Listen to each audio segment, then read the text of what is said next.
שמש דקה ומרפא בכנפיה.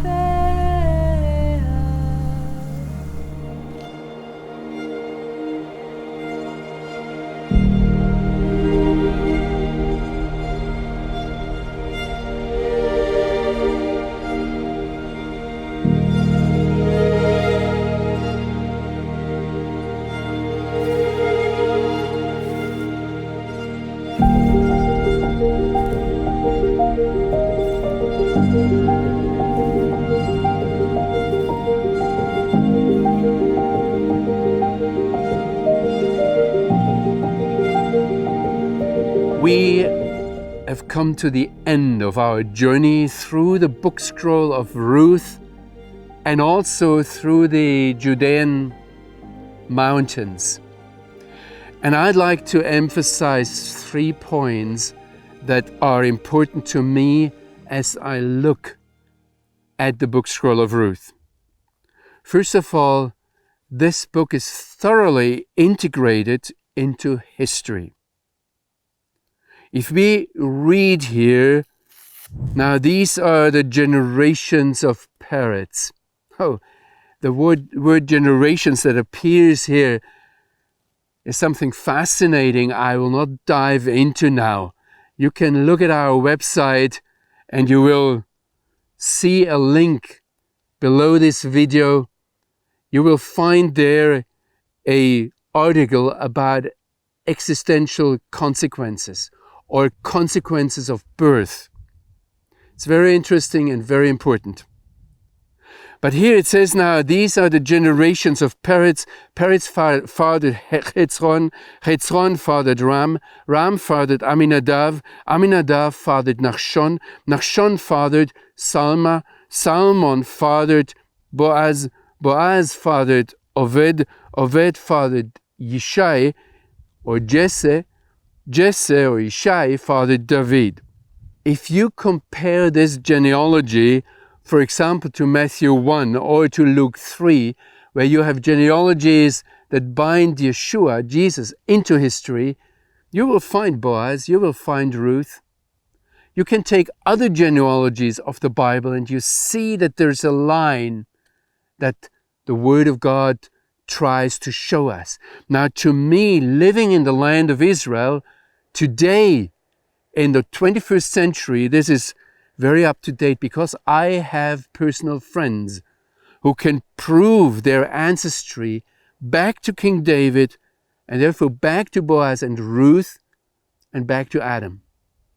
It is something that can be grasped. We are not dealing with a fairy tale that starts with once upon a time and ends somewhere, I don't know, if they have not died, they're still happily living forever or whatever. It's grounded in history and the Word of God is very up to date. Now the second thing I would like to highlight is the connection to Moab.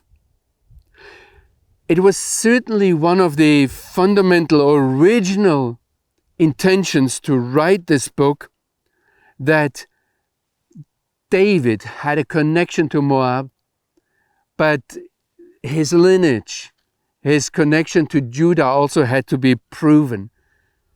Somehow it had to be explained, why could this man that somehow came out of the desert of Bethlehem, how could he bring his parents to Moab when they were not anymore secure here in the mountains of Judah? There is no genealogy in the first book of Samuel where David appears. So it gives us the genealogical link between the book of Judges and the lineage of David. But there is something much more important for me as a Gentile, as a German, living here and seeing this whole history. Ruth becomes a part of the Jewish people. She's so absorbed into Israel that in the end she disappears completely. The widow from Moab becomes the great-grandmother of King David. And the names David and son of David in a way contain everything that Israel can hope for up to this day. And then Ruth, Moab, and God's choice, we see Abraham and his descendants through Isaac and Jacob, the Jewish people. They were chosen, they are chosen for our sakes.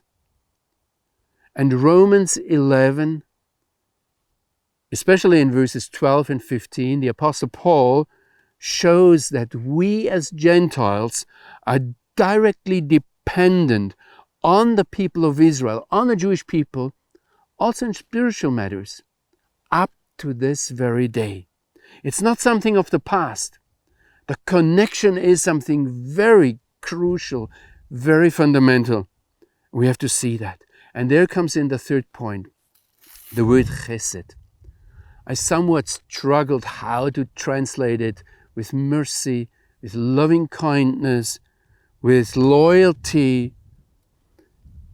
I want to leave the Hebrew word chesed. It's also love, and the word love appears in this love story, the book of Ruth, for the first and only time in Ruth 4, verse 15, where it says, "Your daughter-in-law loves you and has given birth to him."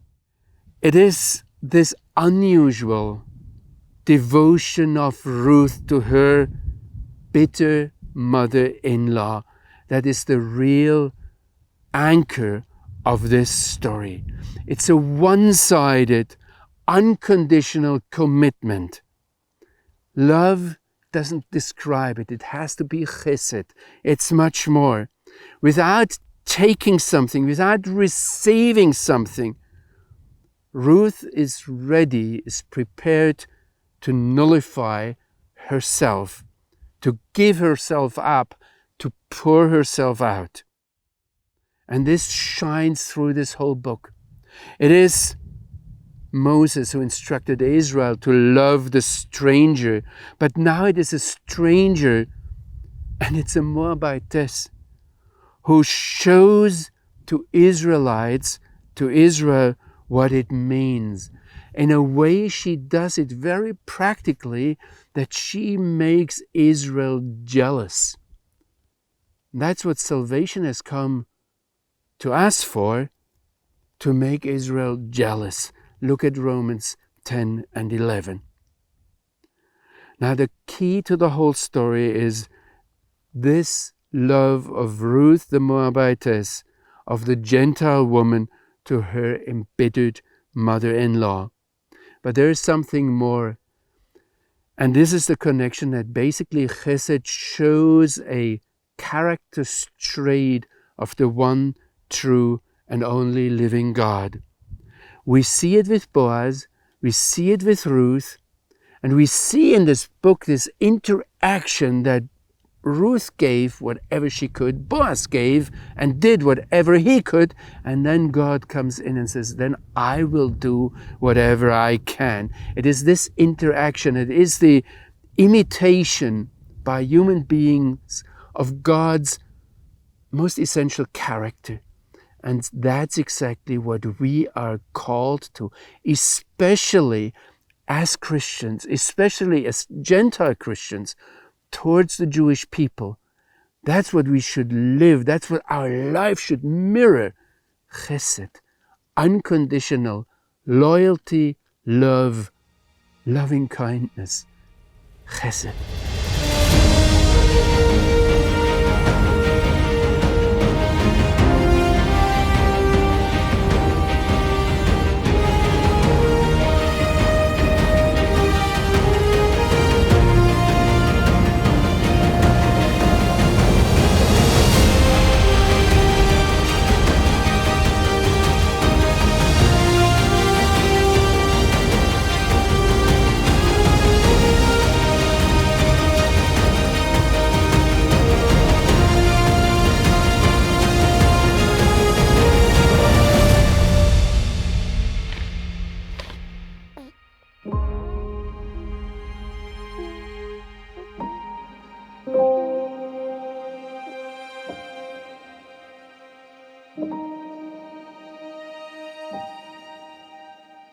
Amen.